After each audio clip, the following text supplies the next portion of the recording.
Sporty mě vždycky bavily. Tak jsem měl výhodu, že jsem menší, rychlejší, vytrvalejší. Určitě ne nějak jako fyzicky velký na nějaký kontaktní sporty.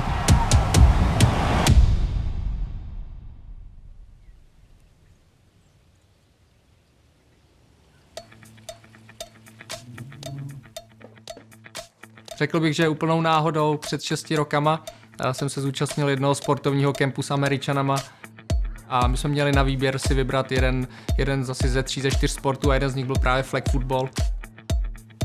Ne, jsme moc nevěděli pravidla, že jsme si spíš házeli míčem. Ten šišatý míč byl pro nás něco novýho, něco zajímavého. A po nějakých měsících přišlo několik kluků a říkalo, tyjo, tohle to nás fakt baví, ale proč nehrajeme ten opravdový fotbal? Proč nehrajeme tackle fotbal? Takže když jsme trénovali asi rok, tak potom jsme se přihlásili do soutěže. Zjistili jsme, že v Čechách jsou asi 4 ligy, takže jsme se přihlásili do té nejnižší. A my, když jsme s těma 15-10 klukama začínali ten tým, tak nikdo nevěděl, kde by měl hrát. A jelikož já jsem viděl asi nejvíc Super Bowlů z těch všech kluků, tak jsme se rozhodli, že budu quarterback. No, jelikož jsme všichni začínali, tak vlastně nikdo z nás nebyl dobrý hráč. Nicméně Ondra, jelikož vlastně byl vůči typem, tak dělal quarterbacka, ale nebyl dobrý quarterback. Výsledkem bylo, že jsme prohráli všechny zápasy, všech 12 zápasů těch prvních 2 sezon jsme prohráli. Tak byly 2 věci, které byly jasné. Ta první byla, že potřebujeme trenéra, ta druhá byla, že nejsem moc dobrý quarterback. Takže jsme se rozhodli, že se stanu head coachem a přestal jsem hrát. Ale to, co určitě od začátku v tom týmu bylo silný, bylo to jádro, ty vztahy, které jsme tam měli a to bylo silný, bylo to vlastně čas, který jsme mohli trávit spolu a bavit se a dělat něco, co máme rádi. Třetí sezóna byla pro nás úplně nejdůležitější, přišli jsme s nějakým novým programem, s novým nadšením a poprvé jsme vyhráli a nakonec jsme postoupili do playoff, což bylo velké překvapení. V semifinále jsme vyhráli úplně zázračně a postoupili jsme až do finále, kde jsme ve Znojmě hráli o poháry, přestože jsme byli obrovský underdogs. Nakonec jsme prohráli sice o 1 bod, ale bylo to úplně úžasný, protože najednou všichni v tom týmu si uvědomili, že můžeme vyhrávat, že ten tým má nějakou budoucnost.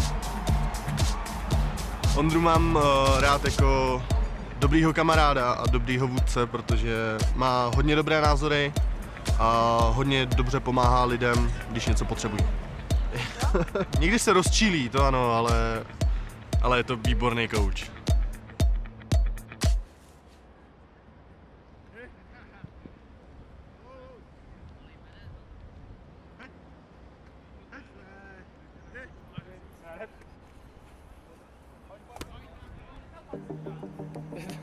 Jedna z nejlepších věcí vůbec na tom být coachem je být okolo těch 50 chlapů, který tam máme, protože každý z nich je úplně jiný.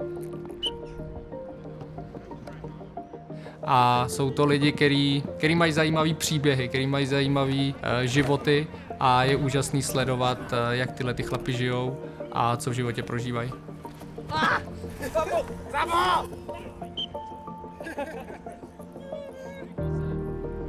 Asi nejtěžší na tom být coachem je právě to, že musím ke každému přistupovat pozitivně a snažit se v něm vidět něco dobrýho. I přesto, že třeba pomlouvají nebo nějakým způsobem vám ubližujou, mi Bůh připomíná každý den, že on má ty lidi rád, i přesto, že oni ho neznají, tak on je má rád a že bych se měl chovat úplně stejně.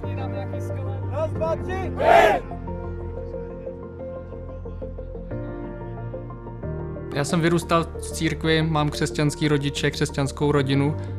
Věděl jsem, že tady Ježíš žil, to asi nikdo nemůže nějak moc popřít, ale když jsem začal přemýšlet o tom, jestli opravdu umřel a vstal z mrtvých, tak najednou jsem v 17 letech nějak vážně se začal modlit. Tak vůbec se zeptal Boha, tak jestli tam někde seš, tak se mi ukaž. A v těch dalších týdnech a měsících po tomhletom rozhodnutí, tak se můj život začal měnit. Začaly se měnit moje vlastnosti, začal se měnit můj přístup k lidem a najednou jsem objevoval úplně nový svět.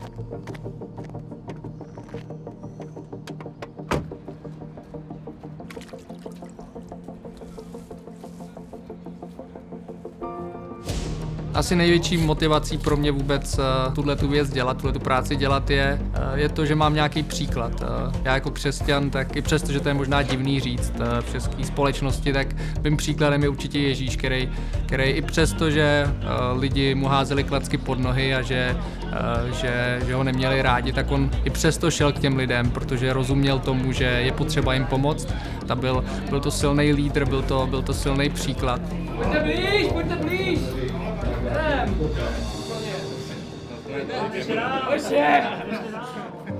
Pánové, lidi se vás nebudou bát tím, že budete mluvit, ale tím se ukážete na hřišti. A to dneska můžeme udělat.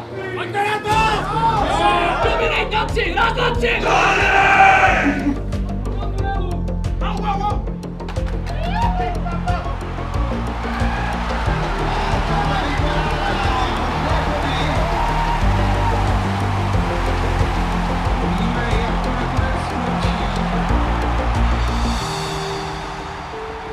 Ondra je svědomitý člověk, je to chlap, jak má být, bych řekl.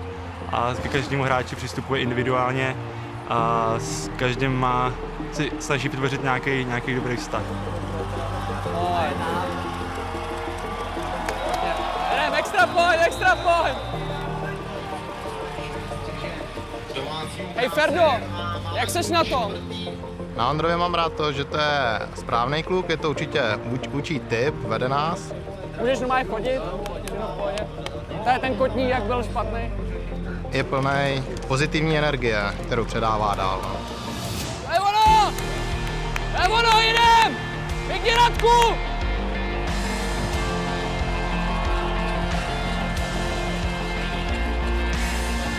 Tak každý z těch hráčů je jak důležitý pro ten tým, tak samozřejmě i pro mě. Tak mi na nich moc záleží a je legrace a je úžasný sledovat, jakým způsobem oni přistupují ke svému životu nebo vůbec k fotbalu.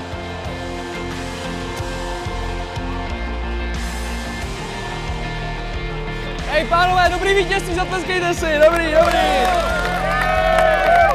Tak bych si strašně přál, aby ty kluci poznali Boha, aby s ním mohli začít komunikovat, sebrali tu odvahu a hlavně to, aby jim Bůh nějakým způsobem odpověděl, tak je to pro mě osobně to nejúžasnější, co se může stát. Chceme vyhrát, takže pánové, makáme, ale díky za vítězství, jdem slavit!